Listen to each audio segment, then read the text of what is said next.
everyone, welcome to the first video of the Peruvian Cyber. In this video we will talk about JSON Web Token called JWT. Okay, firstly, where we use the JWT.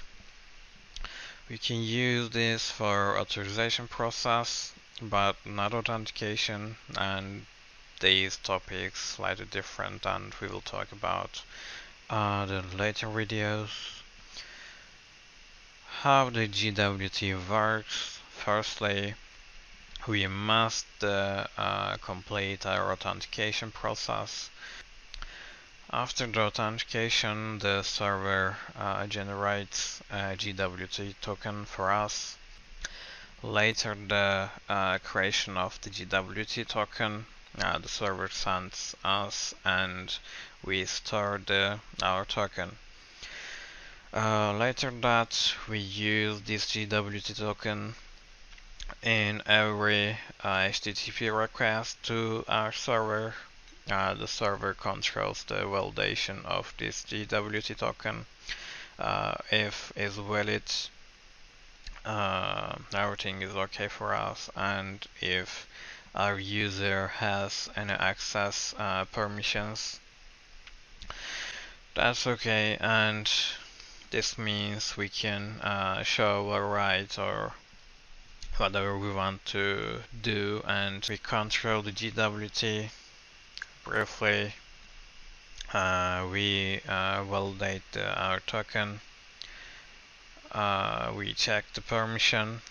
If we has any permissions, everything is okay, and we can do writing or reading, etc. Okay, the second picture is here. Before that, we see one client and one server, but in this example, we can use the JWT with separate services. In this example, we can see the authentication server and another service. Firstly, the authentication server or authentication service creates the JWT token, and later that sends this token to user. After the storing this token in every attempt of the access, we control the JWT token with our public key. If everything is okay, we can access our source. In this example, you can see the JWT and public key decryption. Firstly, user ID plus private key encryption. We can see the last process is the decrypting our JWT with public key. We decrypt it, and we have the user ID. If our user ID correct, you can do an operation. Okay, the JWT has several fields, one of header, payload, and signature. The signature sites consist of from the header and payload, and the signature fields which created by the server with our secret key. The signature contains this signature field. You can see the #rs site. Also, you can see the type and algorithm in header sites, and additionally, you can find the information for authorization process in payload site. Okay, now we will talk about the pros of the JWT. Firstly, we don't need any database for storing these JWT tokens because this is a dynamic process. You can only store the token in the local storage. The second point, you can use simple, uh, and we know the simple is the best for some cases, and you can use JWT whatever you want to develop with any language.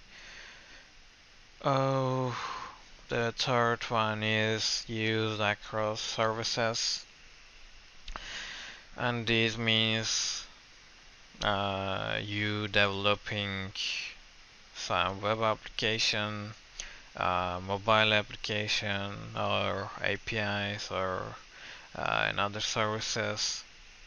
You can use the JWT for all. And attack vectors. JWT's one of the cons is the JWT has several vulnerabilities.